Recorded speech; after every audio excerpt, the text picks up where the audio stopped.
Why did Caesar risk everything on a force that no one outside his closest circle knew existed? That is the question that has haunted historians for centuries. Rome was a city of ambition and deceit, where every decision carried consequences that could echo across the empire.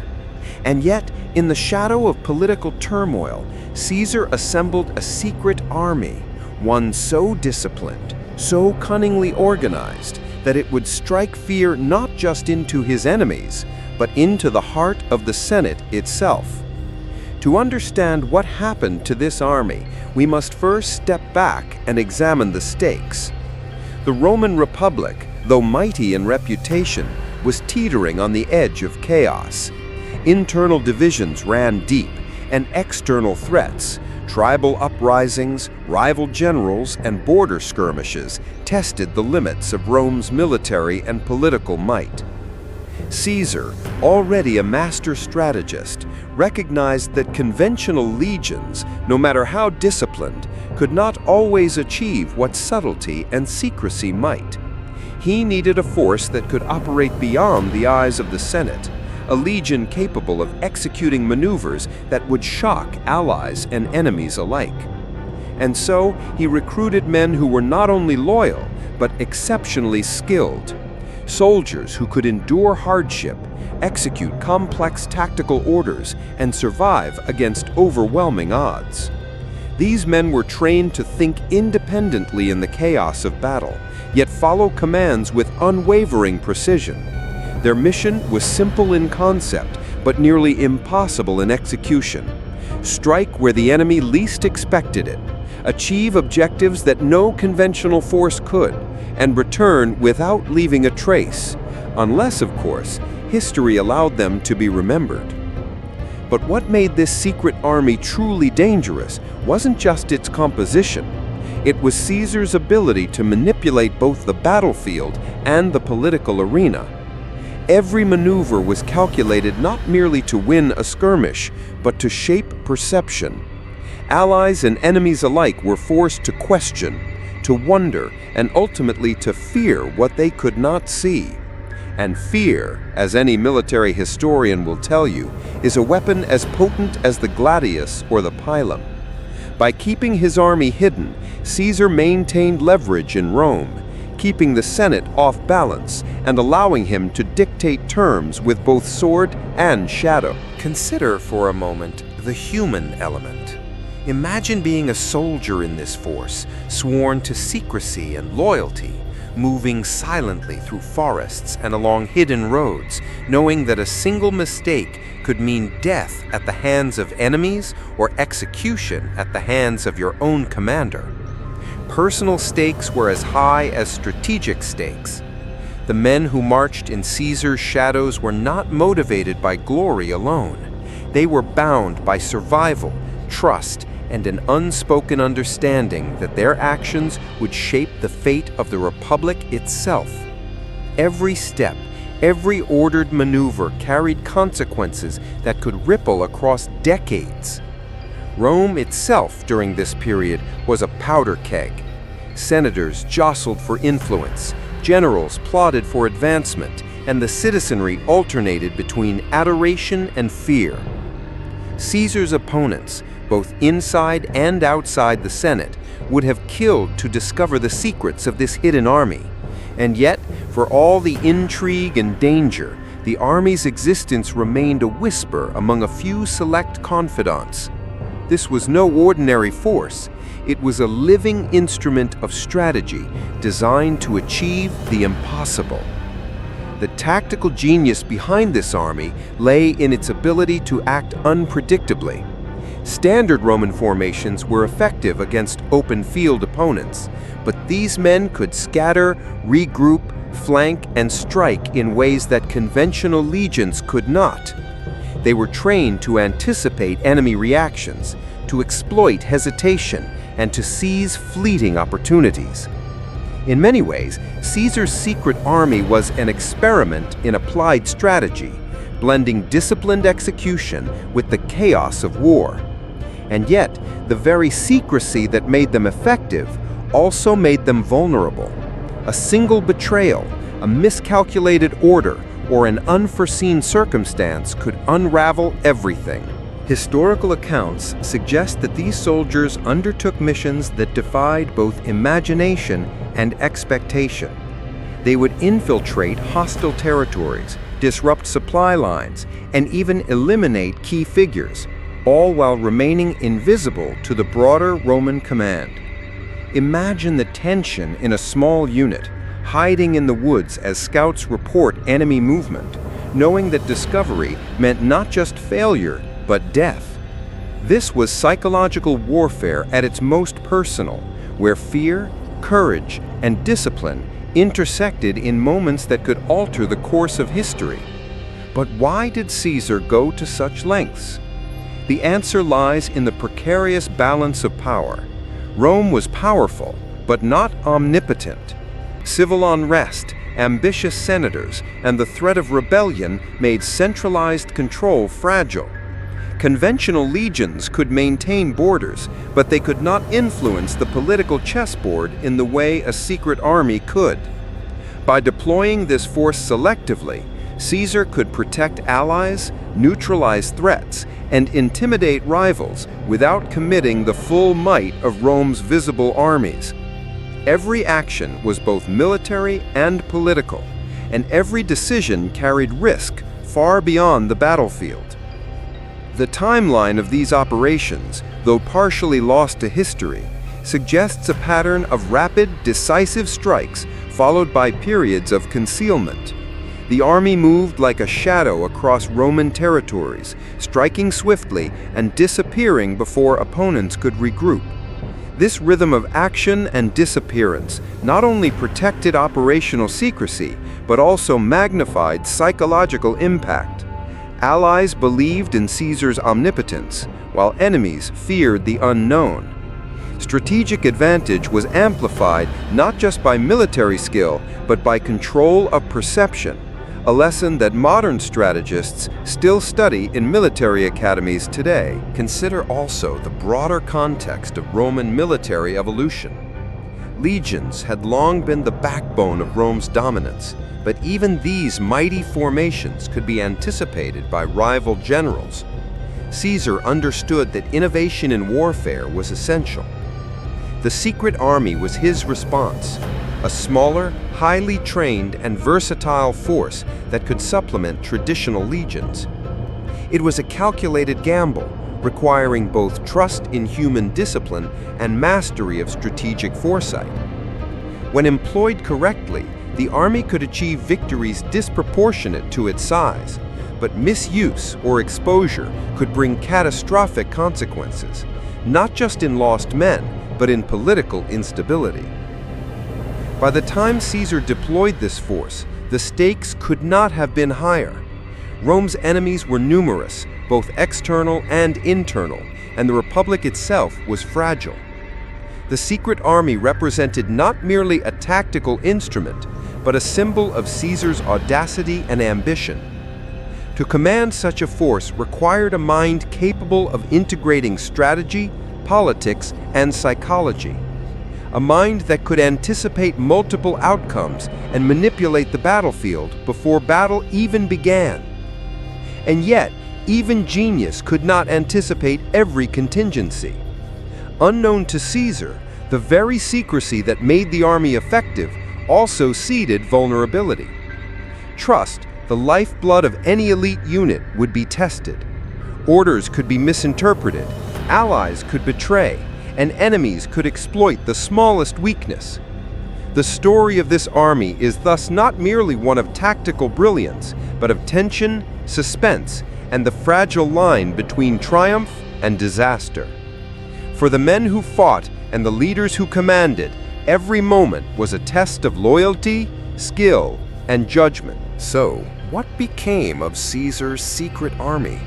How did a force so disciplined, so terrifying in capability, vanish from the historical record? The answer lies not just in military action, but in politics, human error, and the unpredictable consequences of ambition. As we delve into this story, Consider what you would have done in Caesar's position.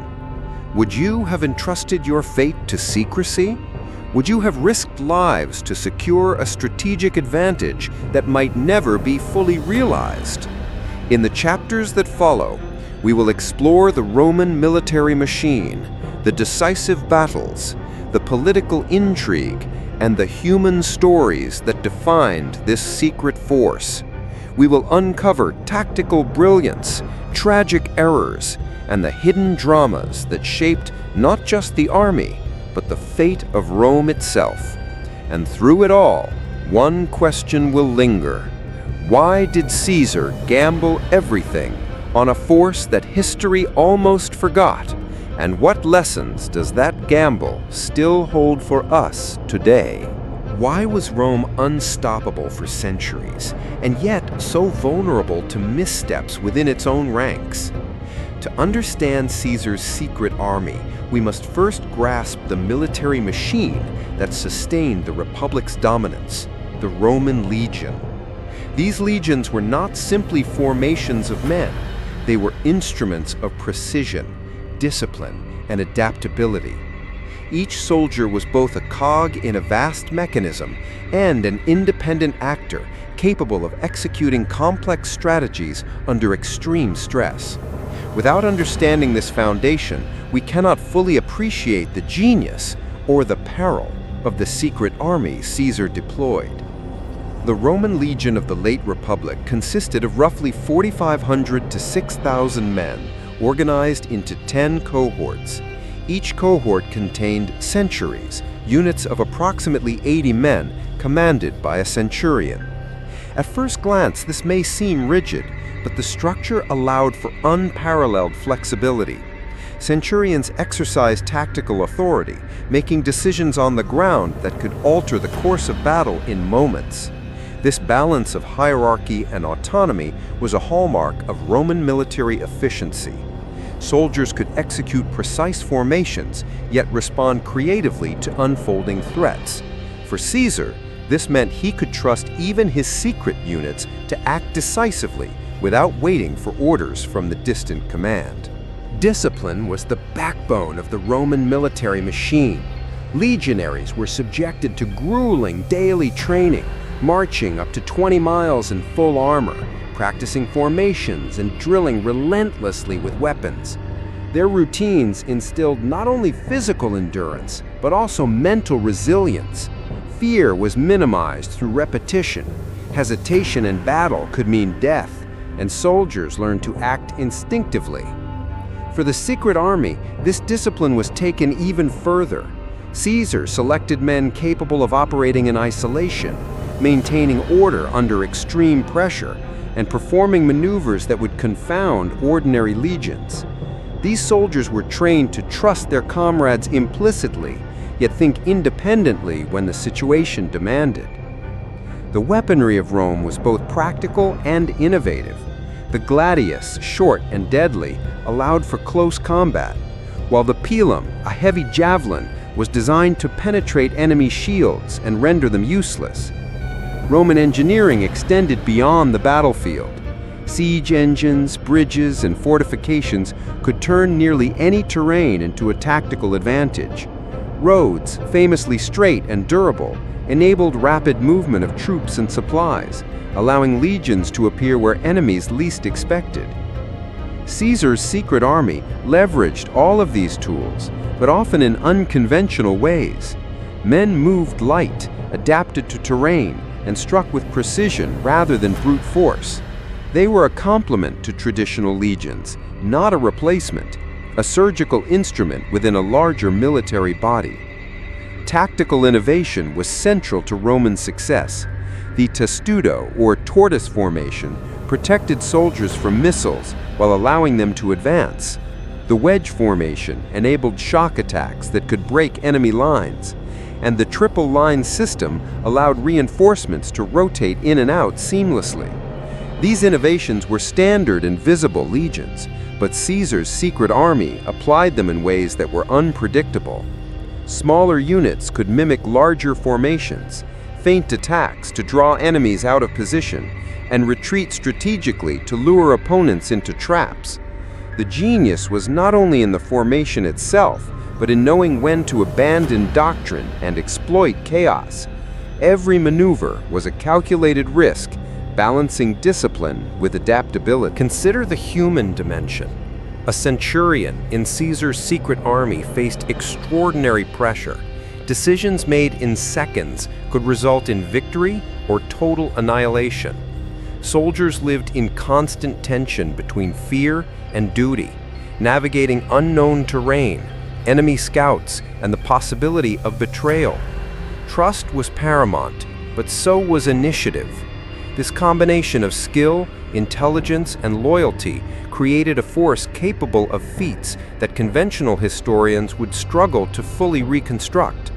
Letters and archaeological findings hint at small detachments striking with astonishing effect, disrupting supply lines or eliminating key figures with surgical precision.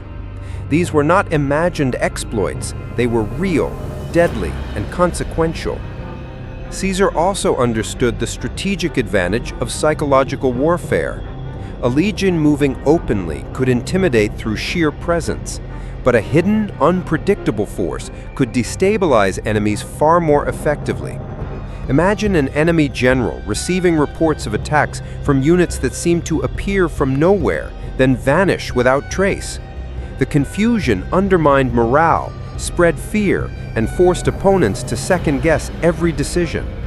The hidden army's effectiveness lay in its ability to combine conventional Roman discipline with deception, surprise, and initiative. These were soldiers trained to be both predictable in execution and unpredictable in action, a paradox that unnerved foes and empowered Caesar. Integration with logistics and intelligence was equally vital. A legion without supplies is powerless, yet Caesar ensured his secret army could operate independently. Scouts gathered information, supply chains were diverted or concealed, and terrain was exploited to provide natural cover and mobility. Caesar's genius was not in commanding brute force alone, but in synchronizing every element of war: soldiers, weapons, terrain, and timing. The hidden army exemplified this principle, operating as an autonomous yet integrated extension of Rome's broader strategic capabilities. Yet for all their training and ingenuity, the secret army's effectiveness depended entirely on leadership. Centurions, tribunes, and commanders had to interpret complex orders without hesitation. Miscommunication could turn a brilliant maneuver into catastrophe. One historical record suggests a mission to intercept a rival faction went disastrously wrong due to a misread order, leading to casualties that would have devastated a conventional unit, but were contained by the extraordinary discipline of Caesar's men. Such examples highlight the delicate balance between autonomy and obedience that defined Roman military doctrine, and which Caesar exploited with remarkable skill. The Roman military machine also thrived on adaptability. Enemies evolved, terrain varied, and weather conditions could make or break a campaign. Roman soldiers were trained to fight on open plains, forests, river crossings, and even urban environments. The secret army magnified this adaptability. Units could split, regroup, ambush, or retreat strategically, often performing operations larger armies could not. This capability required not only skill, but courage, a willingness to engage under extreme uncertainty, knowing that their actions might determine the fate of Rome itself. Beyond battlefield prowess, the legions were political instruments. Soldiers' loyalty extended to their commanders, and the success of a campaign could elevate a general's political power exponentially. Caesar's secret army exemplified this duality. Every operation had tactical and political dimensions. Deploying the army could intimidate rivals in the Senate, protect allies, or sway local populations. The line between military and political action blurred, and Caesar's genius was in exploiting that ambiguity. His men were not just fighting enemies, They were shaping the Republic itself, influencing decisions in distant chambers of power through stealth and precision. What made the Roman military machine, and Caesar's secret army in particular, so formidable was the interplay of discipline, innovation, psychological strategy, and leadership. These elements were mutually reinforcing. Discipline enabled innovation to succeed, leadership ensured initiative was executed correctly, and psychological tactics amplified every tactical advantage. This was a machine designed not for brute force alone, but for strategic impact, capable of altering both battlefields and political landscapes simultaneously. Yet even a machine this refined was not invincible. Vulnerabilities existed in human error, political intrigue, and the unpredictable nature of war. The very qualities that allowed Caesar's secret army to succeed, independence, secrecy, initiative, also made it susceptible to betrayal, miscommunication, or miscalculation.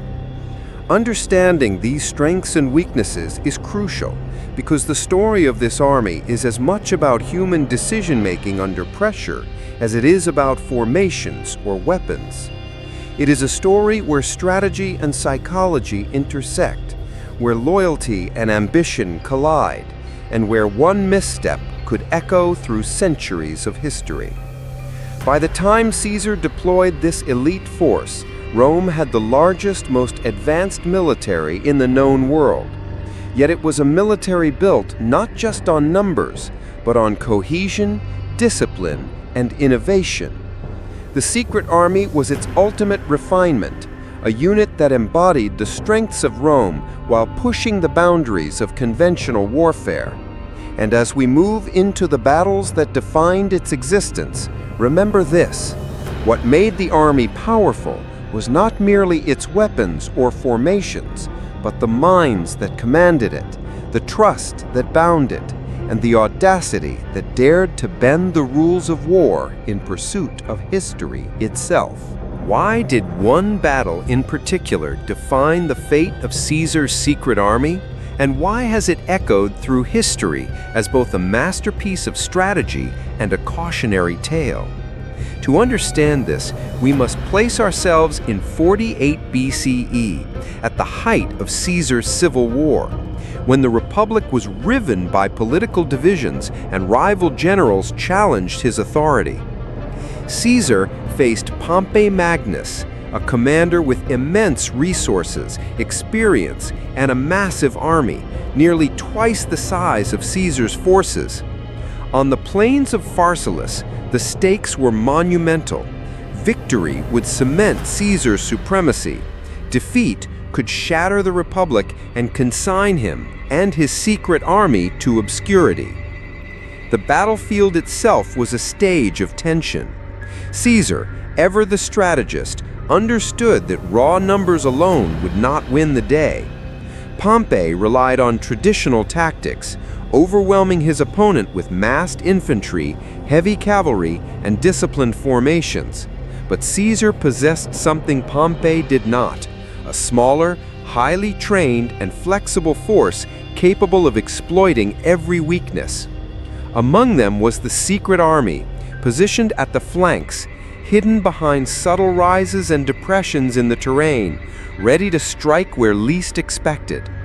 This force was the embodiment of his ingenuity, invisible, precise, and lethal.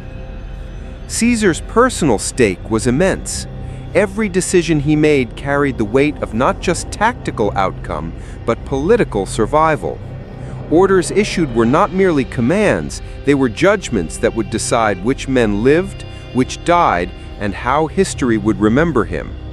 The secret army's role was critical. They were not intended to hold ground, but to create opportunities, to fix Pompey's forces, disrupt command cohesion, and exploit moments of hesitation. Imagine a centurion whispering commands to a cohort hidden behind an unassuming ridge, knowing that any misstep could turn this carefully orchestrated maneuver into disaster. The battle began with standard formations. Caesar's legions arrayed in 3 lines, Pompey's forces spread across the plain. Initial skirmishes were probing attacks, testing strength and reaction. At first glance, it seemed like a conventional clash, but Caesar had already calculated the unexpected. He had identified a vulnerability in Pompey's right flank, a weakly reinforced cavalry unit that, if neutralized, could expose the entire line. Here, the secret army moved. Silent and coordinated, they advanced through terrain that seemed impassable to ordinary soldiers, forming a wedge that would pierce the enemy's flank at the decisive moment. The tactical genius lay in timing. The secret army could not act too early, or their presence would be detected. Too late, and the opportunity would be lost. This required precise synchronization with the main legionary force. Centurions on both sides had to interpret orders fluidly, adjusting formations to maintain cohesion while responding to sudden movements. In real time, the battlefield became a chessboard, each unit a piece moved by invisible hands, yet subject to chaos and unpredictability. Soldiers were required to balance aggression with restraint, acting decisively without overcommitting, a difficult equilibrium even for the most disciplined Roman. Pompey's forces, confident in their superior numbers, initially maintained pressure. Heavy infantry clashed with Caesar's front lines, spears and swords meeting with thunderous force. The battle was violent, chaotic, and relentless. Yet for every frontal clash, Caesar's hidden units exploited gaps. A cavalry detachment, part of the secret army, circled silently and struck the enemy's rear, sowing confusion and forcing Pompey's commanders to redeploy under fire. The effect was immediate. Lines wavered, units hesitated, and the carefully structured Pompeian advance began to falter. Personal stakes intensified when a miscommunication occurred. A centurion, misreading a hand signal, advanced prematurely. For a moment, disaster seemed imminent. Exposed troops risked annihilation, and the synchronized timing of the secret army was threatened. But this is where training and discipline proved decisive. Soldiers adapted instantly, using the terrain to shield movement and improvising a feint that drew enemy attention away from the vulnerable unit. Within minutes, cohesion was restored and the maneuver executed as intended. Here, strategy and human resilience intersected, showing that even in the chaos of war, careful preparation and trust in trained instincts could avert catastrophe. At the critical moment, the secret army struck the flank with coordinated precision. The wedge pierced Pompey's line, disrupting command cohesion and creating panic. Cavalry units charged into the rear, targeting officers and breaking communication chains. Infantry, trained to exploit openings, surged forward, forcing Pompey's soldiers to retreat or risk encirclement. The battlefield became a theater of controlled chaos, Caesar's hidden units acting as scalpel rather than hammer, surgical in execution and devastating in effect. The psychological impact was as significant as the physical. Pompey's men, seeing attacks appear from unexpected directions, were thrown into confusion. Morale faltered, hesitation increased, and discipline unraveled. Caesar's forces, conversely, drew confidence from their training and the trust they had in one another. This contrast, order emerging from chaos on one side, panic consuming the other, illustrates a principle that Caesar understood instinctively. Victory is as much a function of perception and morale as it is of numbers or weaponry. Even as the battle raged, personal stories unfolded. Soldiers in the secret army displayed extraordinary courage. A cohort, trapped momentarily behind a ridge, held its position under heavy fire, refusing to retreat until reinforcements arrived. Another unit, tasked with neutralizing a key enemy officer, advanced under hail of arrows, demonstrating both discipline and initiative. These were not faceless soldiers. They were human actors whose decisions, bravery, and even errors shaped the outcome. Caesar himself moved among the lines, observing, adjusting, and intervening at critical junctures, balancing strategic oversight with personal risk. The climax of the battle was both dramatic and instructive. With Pompey's lines collapsing under pressure from multiple directions, the secret army executed a final encirclement maneuver. Enemy soldiers were forced to surrender or flee, leaving Pompey with limited options.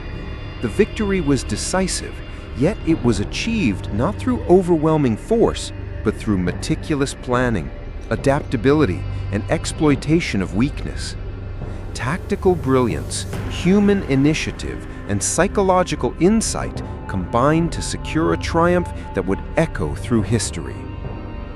Yet the aftermath carried lessons as stark as the battlefield itself.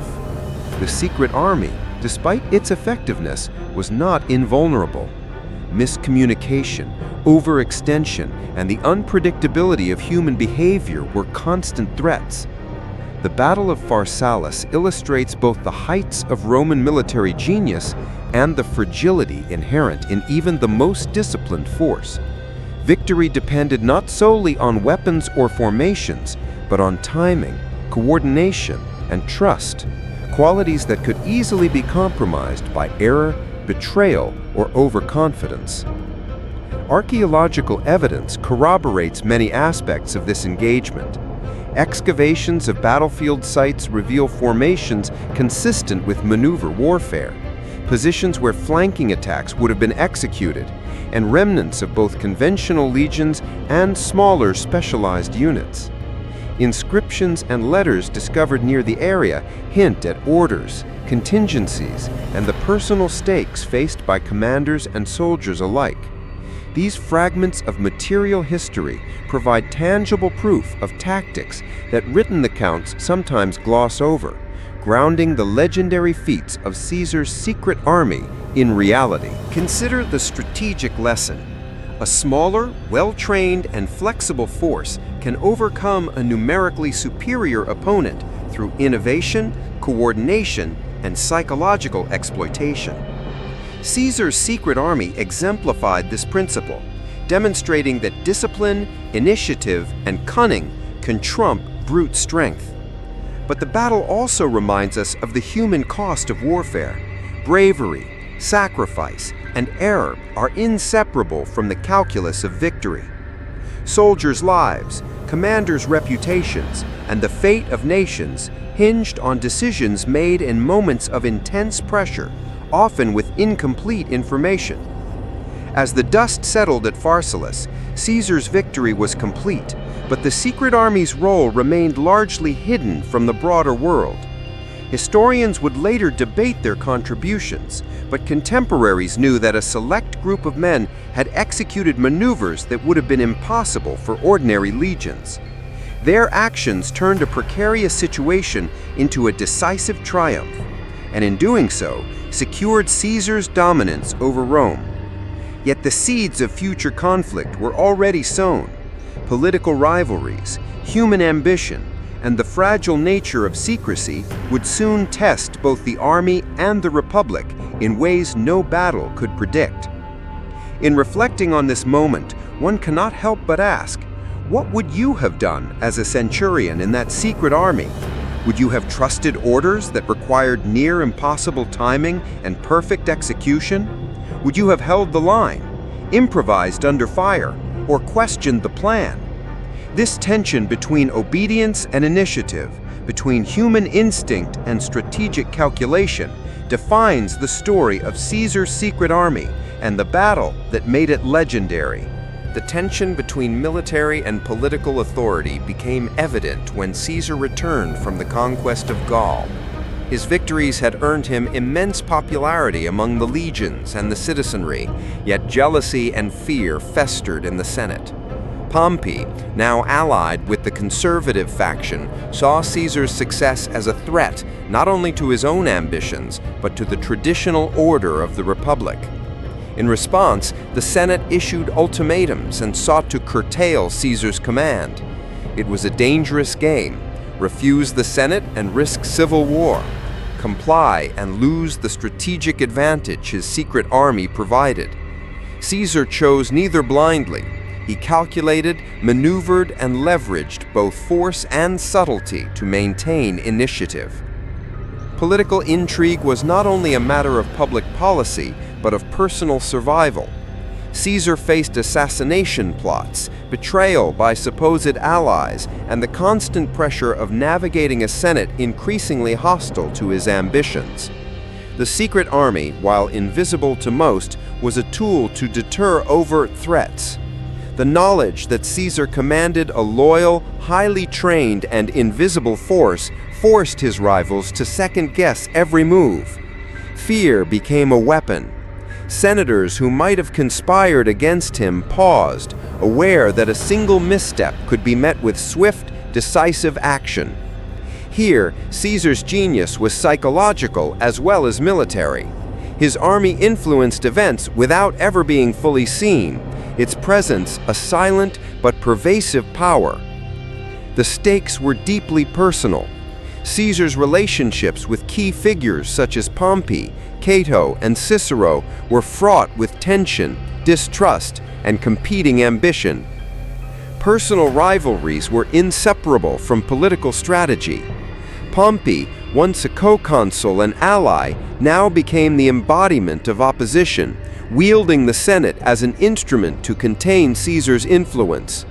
Cato, the moralist, sought to preserve the Republic's principles even at the cost of military prudence.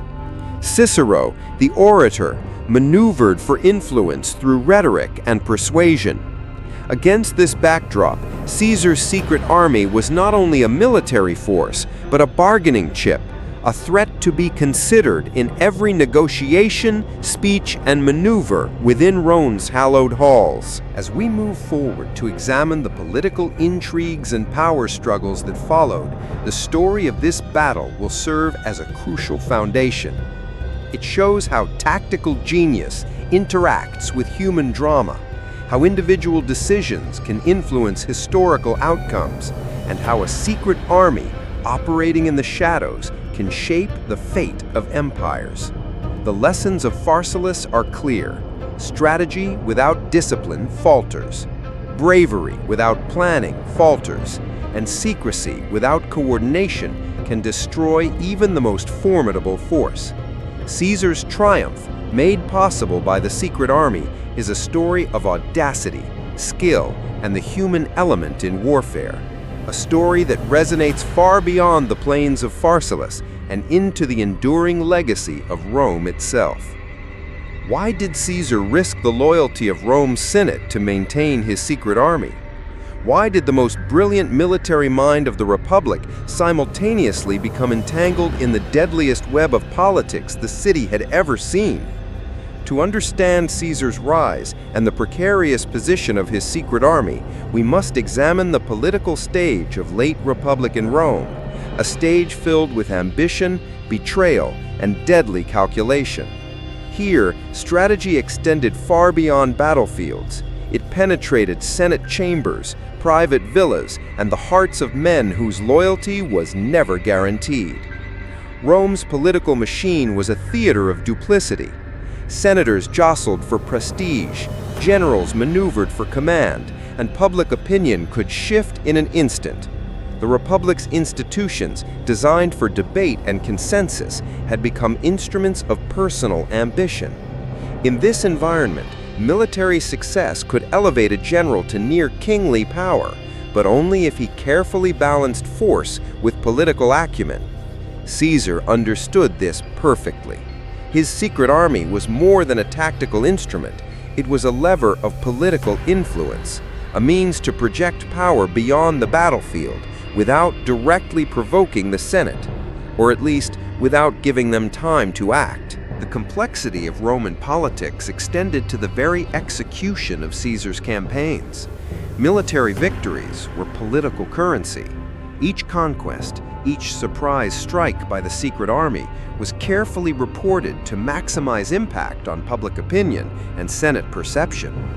Letters and dispatches were crafted to highlight decisiveness, bravery, and loyalty, all while minimizing exposure of sensitive tactics. Caesar understood that history is written not just by the victors, but by the way victories are framed. A battle won invisibly could bolster influence without provoking immediate retaliation, a subtle but potent tool in the high-stakes political environment of Rome. Assassination plots were constant. Historical accounts suggest multiple conspiracies aimed at neutralizing Caesar, often targeting his closest confidants or attempting to intercept his secret army before it could act. One particularly tense episode involved a rival tribune seeking to block reinforcements and expose hidden legions to capture. Caesar's preemptive intelligence, gathered through spies and informants, allowed him to reroute units and execute a feint that neutralized the threat. This was political warfare in action.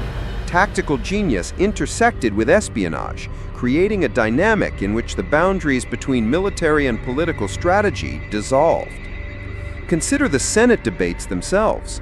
Orators and politicians wielded words as weapons. Each speech could sway public opinion or incite violence. Senators sought to undermine Caesar by questioning loyalty, legality, and tradition. Yet the secret army's presence, though unknown to most, allowed Caesar to act with a measure of freedom that few could comprehend. The threat of a hidden, disciplined, and lethal force behind his decisions constrained rivals, effectively merging the psychological with the practical. Every command was informed by both tactical necessity and political calculation. Power plays extended to alliances, marriages, and patronage networks. Caesar's political strategy was inseparable from personal relationships. Allies such as Mark Antony provided support in the field and in the Senate, while other figures like Brutus and Cassius vacillated between loyalty and opportunism. The secret army offered a security net, a means to enforce influence, protect key supporters, and intimidate wavering allies. It was a subtle form of leverage, a demonstration that military capability could underpin political authority, a lesson not lost on either friends or enemies.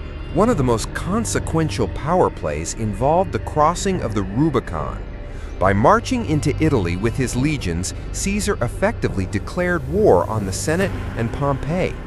The political risk was staggering: betrayal, civil war, and potentially the destruction of everything he had built.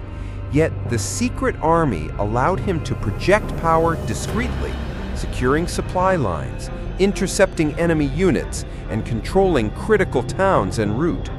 This decision, bold, risky, and irreversible, demonstrates the intertwined nature of military and political strategy. The army was not merely an instrument of force, it was a tool to enforce Caesar's will on the political landscape itself. Behind every political maneuver, the human dimension was stark.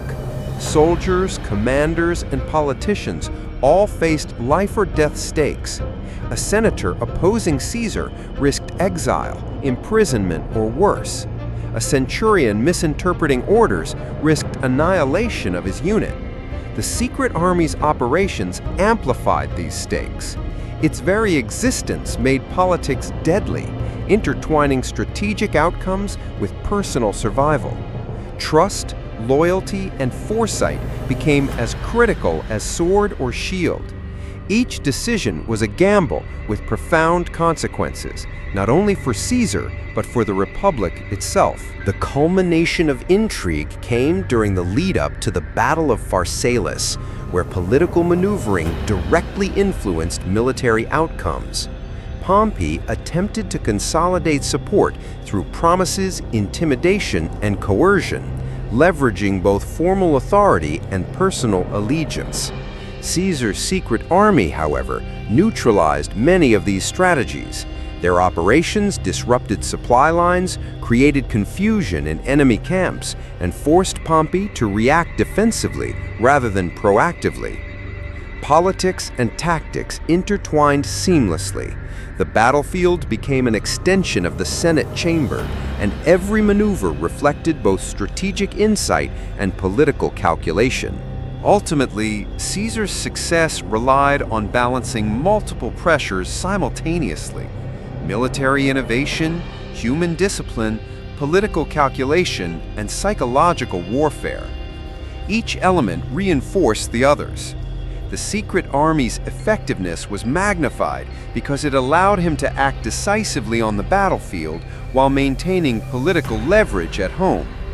Opposition could be contained, allies reassured, and opportunities seized, all without revealing the full extent of his resources.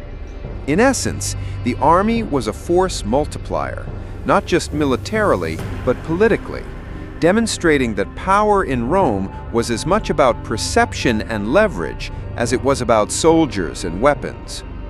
Yet this concentration of power created vulnerabilities. Rival generals, ambitious senators, and even close allies feared the potential of unchecked authority.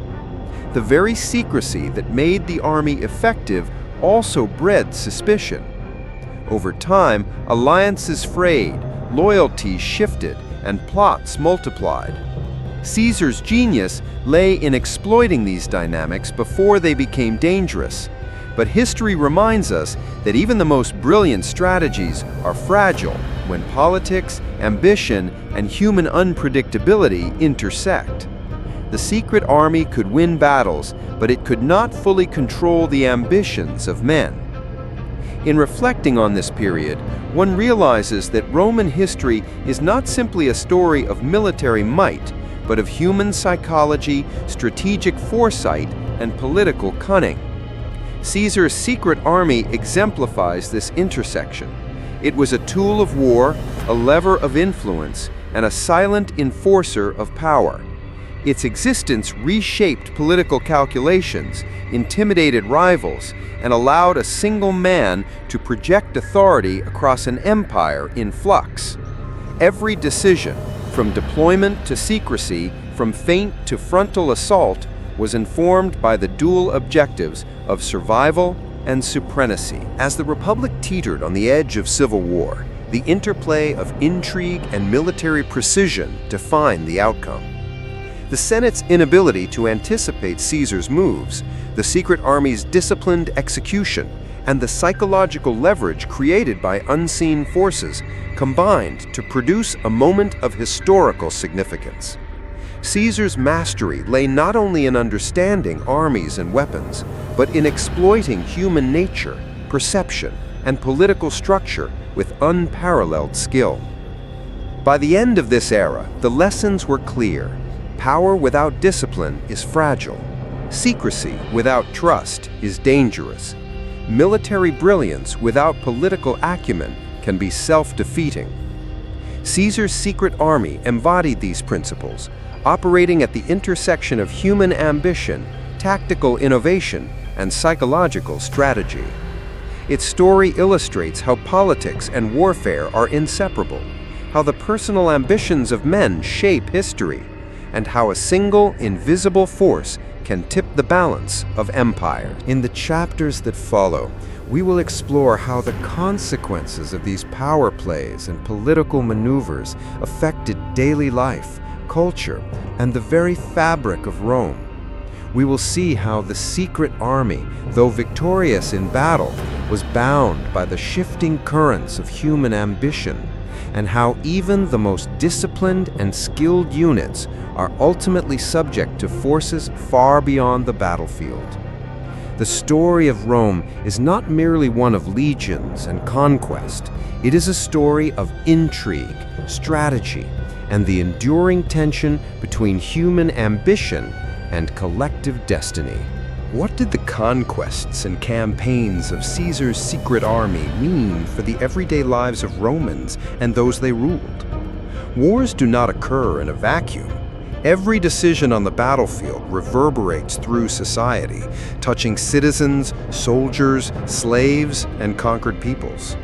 To understand the full impact of Rome's military machine, we must examine how strategic decisions shaped daily life, culture, and social structures across the Republic. This is where human experience meets the machinery of empire. The legions themselves were not only instruments of war, they were agents of cultural transformation. Soldiers carried more than weapons. They carried Roman law, language, and customs into the territories they conquered.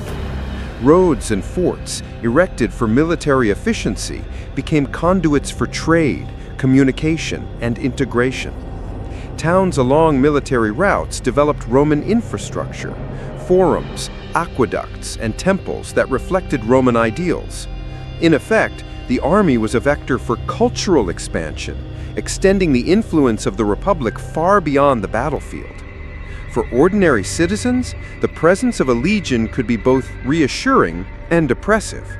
Soldiers offered protection from external threats, yet their discipline and demands could impose strict order. Markets flourished near military camps as merchants supplied goods to feed men and their horses. Yet taxes, requisitions, and conscription placed heavy burdens on communities. For Rome itself, the successes of Caesar's campaigns fueled pride and a sense of destiny, while in conquered regions, the same victories often inspired fear, resistance, and adaptation. Citizens and subjects alike were forced to navigate a world where power was absolute, and the army's influence shaped every aspect of life. Within the legions, daily routines were a microcosm of Roman society. Soldiers woke before dawn, trained rigorously, maintained weapons and equipment, and drilled formations endlessly. Meals were simple but calorically sufficient: hard bread, salted meat, and occasionally wine. Discipline was paramount. Infractions were punished harshly to maintain cohesion. Yet beyond survival, soldiers were deeply connected to their comrades, forming bonds of trust and mutual dependence that transcended fear. These relationships were essential, particularly within Caesar's secret army, where autonomy and coordination were critical. Each soldier's life was intertwined with the tactical success of the unit, creating a culture of collective responsibility and resilience. The secret army also influenced the social hierarchy within Rome. Centurions and commanders held significant prestige, their authority extending beyond the battlefield into political and civic life. Successful officers often leveraged military accomplishments for political gain, earning seats in the Senate or positions of influence. This fluidity between military and political spheres reinforced the link between warfare and governance. Ordinary soldiers, though less politically empowered, could achieve social mobility through service, receiving land, pensions, or the patronage of influential commanders. Military service, therefore, was a pathway to both survival and social advancement, a powerful incentive that sustained loyalty and morale. Conquered populations experienced Roman dominance in more immediate and often harsher ways. Cities were sometimes subjected to looting, populations displaced, and resources extracted to supply legions. Yet Roman strategy often emphasized integration rather than annihilation. Local elites were co-opted into governance structures, incentivized to maintain order, and encouraged to adopt Roman customs. Temples, marketplaces, and public spaces were built in Roman style, while local traditions were sometimes incorporated to ease assimilation. This dual approach of force and integration allowed Rome to stabilize territories, spreading influence while minimizing rebellion, a model of pragmatic empire building. Cultural assimilation extended to religion and public rituals. Roman gods were introduced alongside local deities, sometimes merged in syncretic practices that both respected tradition and emphasized imperial authority. Festivals, games, and public ceremonies reinforced Roman identity, reminding conquered peoples of both the power and the sophistication of the Republic. Soldiers themselves participated in these rituals, blending civic duty with spiritual observance, reinforcing discipline and unity. The presence of Caesar's secret army added an additional layer of prestige and intimidation, as the subtle knowledge of their skill and reach reinforced Rome's dominance culturally as well as militarily. The impact on family life was profound. Soldiers were often stationed far from home for extended periods, leaving families to manage estates, businesses, or farms in their absence. This separation created pressures, but also opportunities. Families of veterans might benefit from land grants, while others faced economic hardship if the household relied on a soldier's income. Conquered families, meanwhile, experienced displacement, tribute demands, and exposure to new cultural norms. The ripple effects of military campaigns extended across generations, shaping property, inheritance, and social networks in ways that historians are still uncovering through archaeological evidence. Daily life also reflected the psychological imprint of constant military vigilance. Communities, aware of the proximity of Roman forces, adapted behaviors to survive and coexist. Merchants timed deliveries to meet the army's needs. Local leaders moderated taxation to avoid revolt. And citizens developed a nuanced understanding of power dynamics. Fear and respect were intertwined. The omnipresence of military authority demanded obedience, yet it also offered protection, trade opportunities, and civic order. Caesar's secret army, in particular, amplified these dynamics, operating discreetly to enforce loyalty, monitor potential uprisings, and respond to threats that ordinary legions could not address without broader public attention. The cultural impact extended to language and literacy. Roman administration required record-keeping, letters, and dispatches, fostering literacy among soldiers and officials. Local populations learned Latin for trade and governance, creating a linguistic bridge that would endure for centuries. Educational initiatives, though limited, were sometimes sponsored by officers or governors to cultivate administrators familiar with Roman law and customs. This facilitated smoother integration and created enduring cultural ties between the empire and the regions it governed. Entertainment and leisure were another facet of daily life influenced by military success. Victories inspired public games, triumphs, and festivals, showcasing captured wealth, exotic animals, and enslaved prisoners. For soldiers, leisure included gambling, music, and storytelling, activities that reinforce camaraderie and morale. Conquered populations often witnessed these spectacles, both awe-inspiring and humbling, cementing the perception of Rome as a dominant cultural as well as military force. Here, the psychological reach of Caesar's secret army extended beyond the battlefield, influencing perceptions, loyalty, and social cohesion. Slavery and forced labor were direct consequences of Rome's military campaigns. Conquered peoples were frequently enslaved, serving in households, workshops, or agricultural estates. Soldiers sometimes oversaw these operations, linking military authority to economic exploitation. Yet even within these harsh realities, the social order of Rome maintained a measure of predictability and hierarchy. Slaves could sometimes earn freedom or rise in status, while veterans received privileges that reinforced loyalty and civic identity. The secret army's operations, conducted with precision and discretion, ensured that these dynamics remained under control, preventing chaos while extending Rome's influence. Urban and rural life alike reflected the omnipresence of military power. Roads, fortifications, and supply depots altered landscapes and trade patterns. Towns near military outposts became centers of commerce, while remote regions adapted to avoid unnecessary attention from passing legions. Archaeological evidence, forts, inscriptions, coins, and domestic artifacts reveals the material imprint of this military and cultural integration. Caesar's campaigns, reinforced by the secret army, accelerated these changes, leaving a visible mark on both urban and provincial life that would endure long after his victories. Consider the human stories.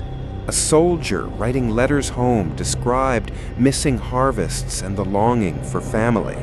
A local merchant noted the influx of Roman coins and the construction of a forum. A young slave observed the arrival of disciplined cohorts and their strict routines. These glimpses into daily life reveal how military strategy, political maneuvering, and cultural imposition intersected in the lived experience of ordinary people.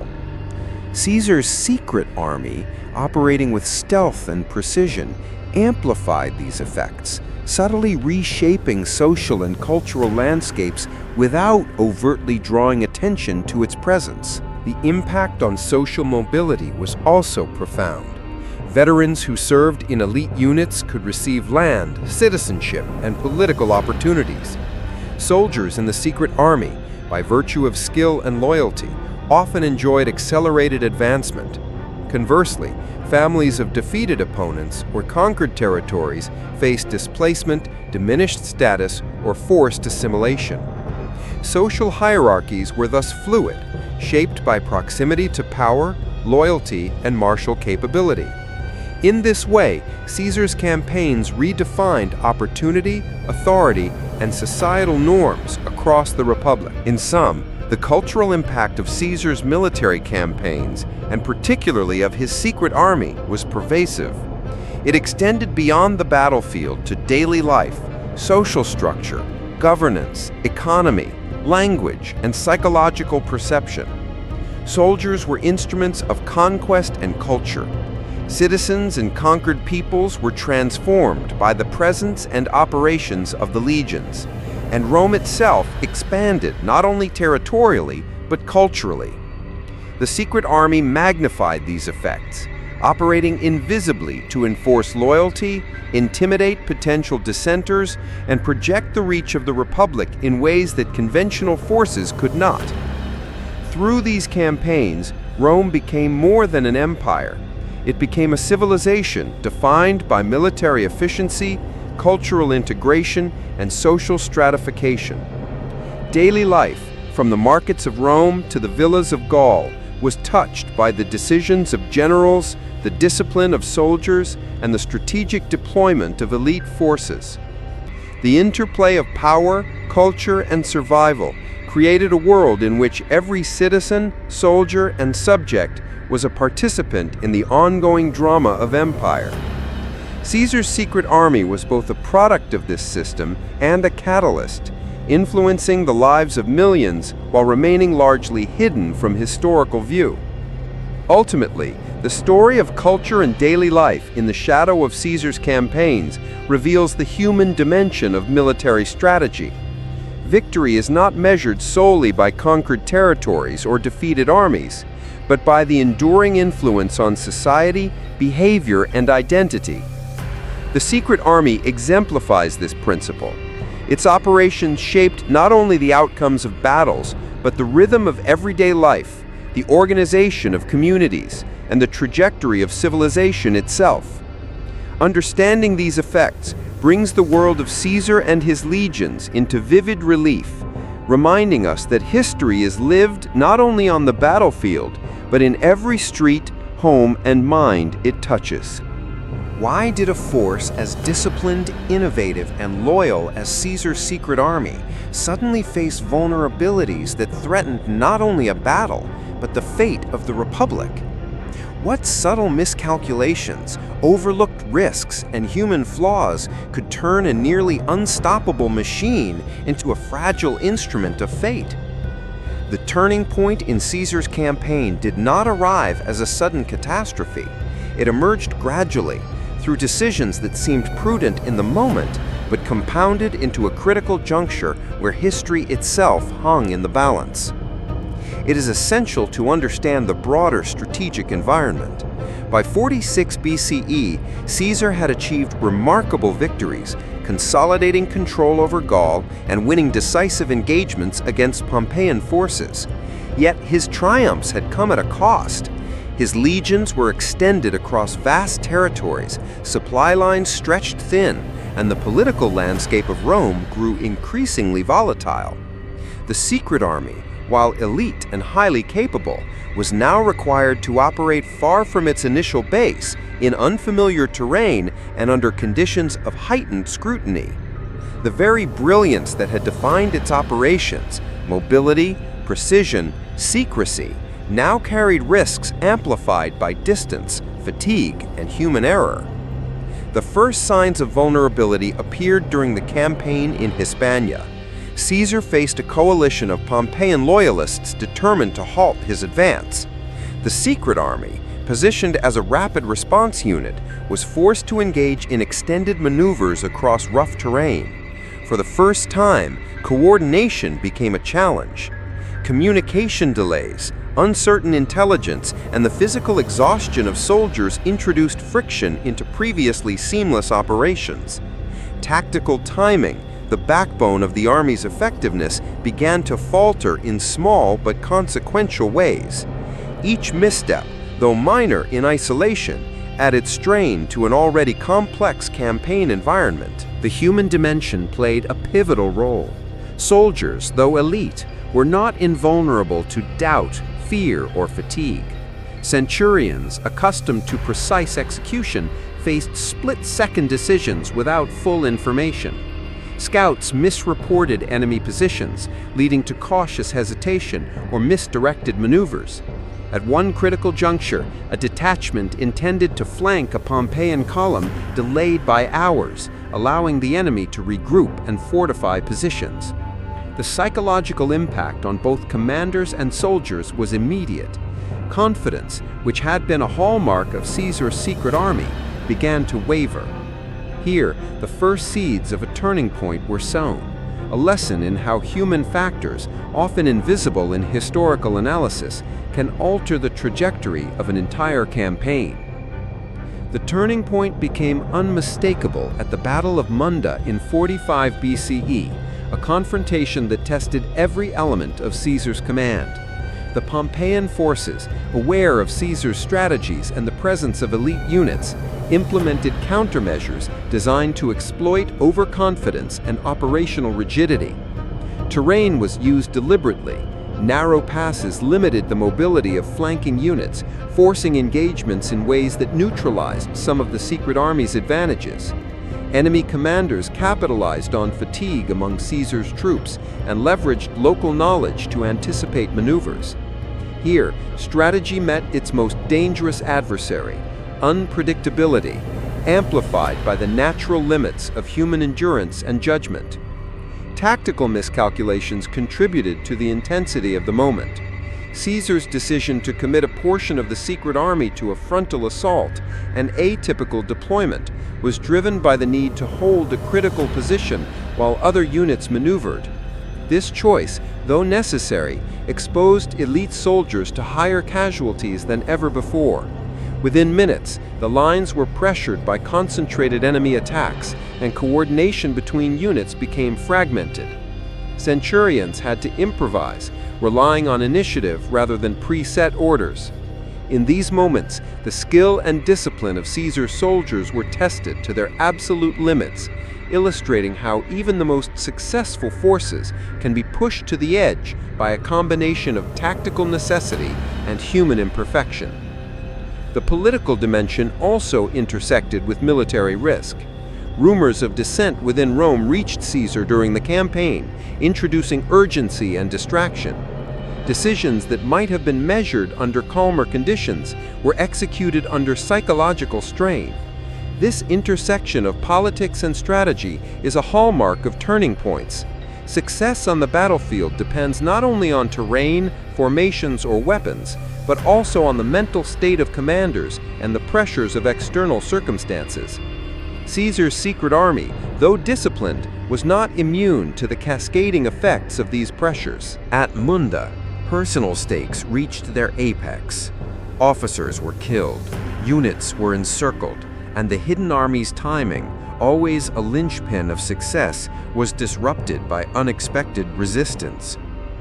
In one critical episode, a cohort assigned to intercept enemy reinforcements was delayed, forcing another unit to improvise an unscripted engagement that risked annihilation. Individual decisions, centurions choosing between obedience and initiative, shaped outcomes in real time. Soldiers displayed extraordinary courage, yet the vulnerability of even the best-trained forces was made clear. Even precision cannot entirely mitigate the unpredictability of warfare. Psychological tension permeated every level of command. Caesar himself, ever aware of the stakes, faced the dual pressures of personal survival and historical legacy. Every decision risked not just the army, but the Republic's future. Observing the field, he had to anticipate enemy movements, interpret delayed reports, and adjust strategies instantaneously. The secret army, while effective, required constant guidance and reinforcement to maintain coherence. The turning point was not a single event, but a confluence of pressure, fatigue, risk, and human judgment, all testing the limits of Roman military genius.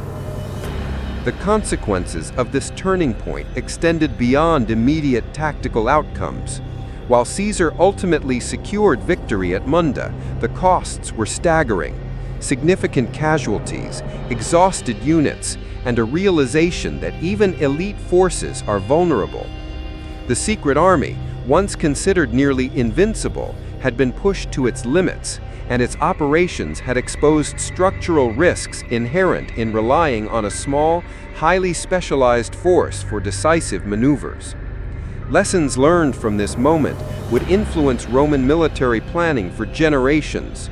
Adaptability, redundancy, and awareness of human factors became central to strategic doctrine. Civilian populations, too, were affected. Towns near the battlefield experienced upheaval, conscription, and economic disruption. Soldiers returning from extended campaigns required reintegration, medical care, and reassignment. The ripple effects of a turning point extend beyond generals and centurions. They touch every level of society. Cultural integration, previously facilitated by disciplined control, became more complex as populations adapted to the consequences of extended warfare. Archaeological evidence, burnt structures, hastily erected fortifications, and mass graves, reveals the tangible imprint of these turning points on communities across the Republic. The turning point also underscores the limits of secrecy and surprise. The secret army, while previously operating with stealth and precision, now faced a highly alert enemy capable of anticipating maneuvers. The advantage of invisibility diminished under sustained campaigns, and reliance on specialized tactics highlighted vulnerabilities to attrition, miscommunication, and counter-strategies. Here, military theory and human experience converge. No strategy, however brilliant, is infallible. Even a near-perfect instrument of war must contend with the unpredictability inherent in conflict and the limits of human endurance. Leadership under pressure was revealed in the small moments: a centurion rallying a wavering cohort, a scout reporting enemy movements under fire, or a commander improvising a flanking maneuver. All demonstrate the human element that defines turning points. While strategy sets the stage, individual initiative determines whether it succeeds or collapses. Caesar's secret army, though disciplined, relied on the judgment, courage, and coordination of every soldier to navigate these critical junctures. Their actions illustrate the delicate balance between planning and improvisation that marks decisive moments in military history. Strategically, the turning point at Munda illustrates the interplay between operational brilliance and human limitation. Caesar's success relied on the convergence of disciplined execution, flexibility, and psychological insight. But even these strengths could not prevent vulnerability. The battle demonstrates that no army, however elite, can operate in isolation from terrain, fatigue, morale, and political pressure. The lessons extend beyond Rome.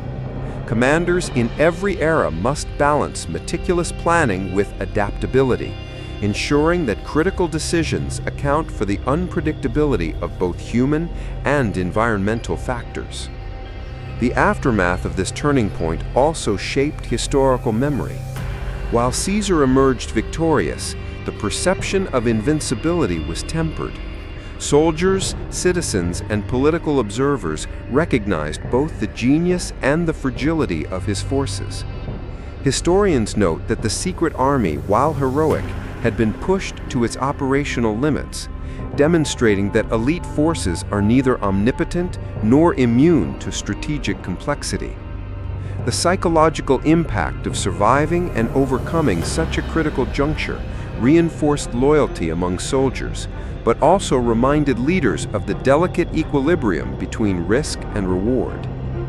In reflecting on this moment, one must consider the human dimension.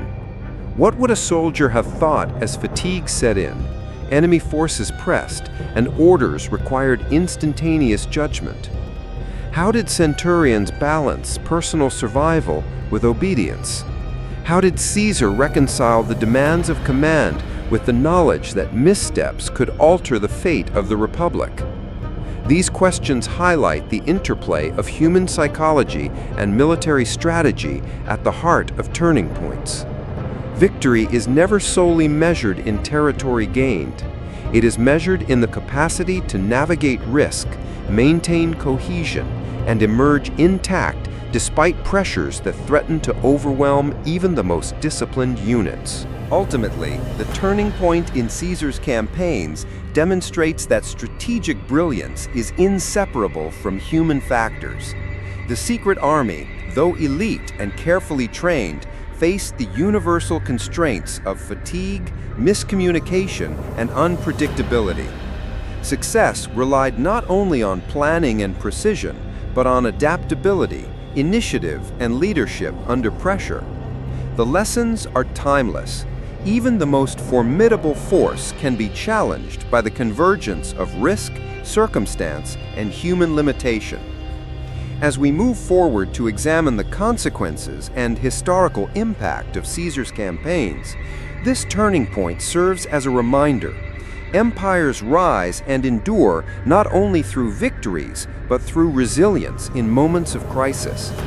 The secret army's triumphs and near vulnerabilities illustrate the delicate balance between power and fragility, between genius and fallibility, that defines both military history and the human experience. What happens when a secret army, forged in brilliance and loyalty, alters the balance of power forever?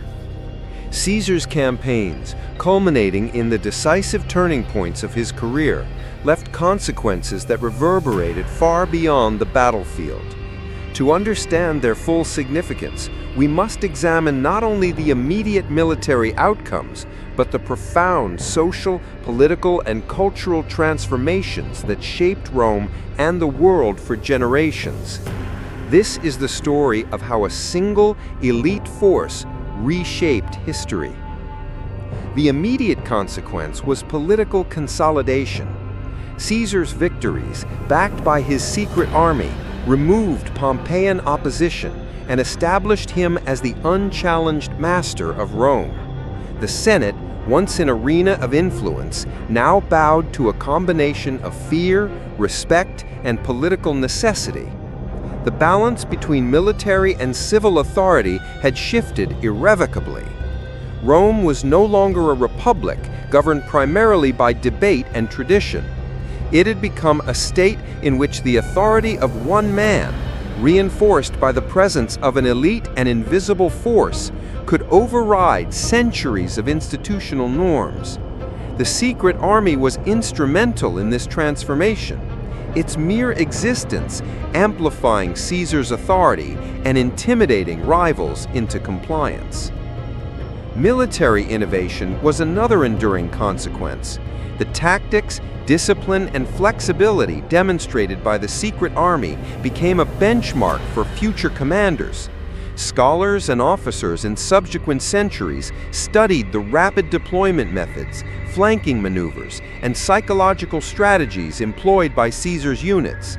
Their ability to operate with autonomy and precision under extreme conditions provided a blueprint for elite forces throughout history. The integration of intelligence, reconnaissance, and disciplined execution into cohesive operations set standards that would influence military thought well beyond the Roman era. Beyond Rome, the consequences were felt across conquered territories. The systematic integration of local elites, combined with cultural assimilation strategies, reinforced the stability of newly annexed regions. Roman infrastructure, including roads, forts, and administrative centers, became permanent fixtures that facilitated governance, trade, and communication. Cities once on the periphery of influence were transformed into hubs of Roman culture and law. Caesar's campaigns demonstrated that military conquest, when coupled with strategic cultural integration, could secure long-term stability while extending imperial reach, a lesson emulated by empires for centuries. Yet the social impact was complex. For citizens of Rome, the victories inspired a sense of pride and destiny, but also introduced new tensions. Soldiers returning from campaigns demanded recognition, land, and status, leading to shifts in social hierarchies. Veterans of the secret army, rewarded for extraordinary service, often attained political influence, creating a new elite aligned more closely with Caesar than with traditional republican institutions. At the same time, conquered populations faced displacement, taxation, and cultural imposition. Slavery increased, while cultural assimilation policies transformed governance and social norms, creating a legacy that blended coercion with integration. The psychological consequences of Caesar's campaigns were also profound. The visibility of Rome's military power, combined with the subtle fear inspired by unseen forces like the secret army, reinforced the perception of invincibility. Across the Mediterranean, leaders, populations, and rival generals adjusted behavior in anticipation of Roman authority, often preemptively submitting or negotiating to avoid confrontation. The secret army's presence, though largely invisible to the public, had amplified these psychological effects. It was not only a military instrument, but a tool of perception management, reshaping the expectations and actions of friend and foe alike. Strategically, the campaigns had long-term implications for Rome's military doctrine. Commanders increasingly recognized the importance of flexibility, intelligence, and elite specialized units. Caesar's example demonstrated that conventional legions, while powerful, were insufficient without supporting forces capable of independent action and rapid response. Future military leaders, from Augustus to the late Empire, studied these principles, incorporating specialized cohorts, reconnaissance networks, and modular units into their structures. The emphasis on discipline, training, and cohesion became a hallmark of Roman military culture, extending the lessons of the secret army into the broader institutional framework of the empire. The political consequences extended far beyond Caesar's lifetime. The concentration of power in a single individual, facilitated by military superiority, set precedents that eroded traditional republican safeguards. His assassination, though dramatic, was itself a response to the perception that no institution could counterbalance his authority. The secret army, though disbanded or absorbed into subsequent forces, had demonstrated the capacity for a single, disciplined military element to reshape political outcomes. Rome's transition from republic to empire cannot be understood without considering the role that Caesar's elite units played in concentrating power and influencing political structures. Economically, the campaigns had dual consequences. Conquered territories provided wealth through tribute, land, and resources, fueling Rome's economy and enabling further expansion. At the same time, extended campaigns required substantial logistical support, straining local economies and necessitating taxation or requisitioning of supplies. Soldiers' wages, rewards, and land grants redistributed wealth in ways that altered local and imperial economic structures. The secret army, through its efficiency and targeted operations, minimized resource expenditure relative to conventional forces, demonstrating that strategic precision could also yield economic advantage, a principle that resonates in military planning to this day. Archaeological evidence reinforces these conclusions. Excavations in Hispania, Gaul, and Italy reveal fortifications, road networks, and inscriptions linked to Caesar's campaigns. Graves, armor remnants, and logistical artifacts attest to both the human cost and the operational sophistication of the secret army. Cities display Roman urban planning principles, administrative buildings, and inscriptions celebrating military victories, showing how tactical and strategic operations translated into lasting cultural and civic transformation. These discoveries corroborate textual accounts, demonstrating that Caesar's campaigns were both militarily and societally transformative. The turning point in history was also personal. Soldiers, officers, and citizens directly involved in or affected by the campaigns carried experiences, memories, and loyalties that influenced subsequent generations. Veterans influenced politics, administered provinces, and maintained military traditions that shaped Rome's trajectory. The ethos of Caesar's secret army, the combination of loyalty, discipline, and tactical ingenuity, permeated the broader military culture, leaving a human legacy as well as a strategic one. Finally, the consequences extend into the modern era.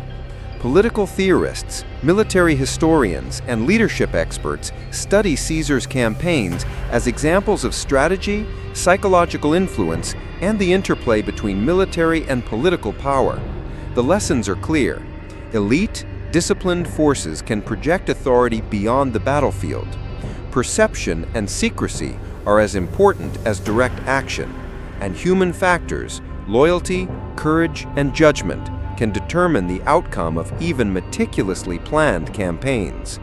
The secret army exemplifies these principles, offering insights into both the capabilities and vulnerabilities of concentrated military power. Caesar's legacy, reinforced by the operations of his secret army, reshaped the Mediterranean world. The Republic's institutions evolved or eroded under the influence of centralized authority, while cultural, economic, and military structures adapted to a new paradigm of imperial governance. Conquered peoples became citizens, administrators, and soldiers within a broader Roman framework. Military campaigns were no longer isolated events. They became instruments of societal transformation, shaping the very fabric of civilization. The long-term impact of Caesar's campaigns demonstrates that history is not merely a sequence of battles, but a complex interplay of strategy, culture, and human ambition. In summation, the consequences of Caesar's secret army were profound, multi-layered, and enduring. Politically, it enabled the consolidation of power and the erosion of republican norms. Militarily, it set standards for elite forces, flexibility, and operational innovation. Socially, it reshaped hierarchies, citizenship, and loyalty. Economically, it redistributed resources while securing supply chains and territorial wealth. Culturally, it facilitated assimilation, urbanization, and the spread of Roman values. Psychologically, it projected power, enforced obedience, and redefined the relationship between citizens, soldiers, and rulers. Archaeologically, it left tangible proof of its existence, operation, and impact. Most importantly, the legacy of Caesar's secret army illustrates a timeless truth. military innovation and human ambition are inseparable from the fate of societies. The same decisions that secure victory on the battlefield ripple through politics, culture, and daily life, influencing generations yet unborn. Understanding this nexus is critical not only for appreciating Roman history, but for grasping the dynamics of power, strategy, and human behavior that continue to shape civilizations today. As we move to the conclusion, it is clear that Caesar's campaigns and the operations of his secret army offer more than historical narrative. They provide lessons in leadership, strategic foresight, and the human consequences of concentrated power. From the battlefield to the Senate chamber, from rural provinces to urban centers, the impact of these campaigns resonates across time, revealing how one man, backed by an elite and disciplined force, could alter the course of history. What can we truly learn from Caesar's campaigns and the operations of his secret army? The story is more than the clash of legions or the triumphs of generals. It is a study in the interplay of strategy, human decision-making, and the far-reaching consequences of concentrated power. From the battlefields of Gaul and Hispania to the Senate chambers of Rome, Caesar's actions reshaped not only the Republic, but the principles of leadership, military innovation, and governance that resonate even today. The first lesson is strategic foresight. Caesar's secret army was not simply a collection of elite soldiers, it was an instrument of operational brilliance, designed for rapid deployment, precision strikes, and psychological impact. Modern military thinkers recognize the parallels in special operations forces. Small, highly trained units capable of changing the course of larger conflicts with speed, stealth, and intelligence. The secret army exemplifies how strategy is not only about numbers or firepower, but about timing, coordination, and exploiting both terrain and human behavior. Every maneuver, every deployment demonstrates principles that remain relevant in contemporary military doctrine. Equally important is the human dimension. Battles are often remembered for generals and legions, but they are ultimately determined by human endurance, judgment, and cohesion. Fatigue, hesitation, miscommunication, these human factors shape the turning points in Caesar's campaigns. Modern leaders, whether on the battlefield or in boardrooms, can take a lesson from this.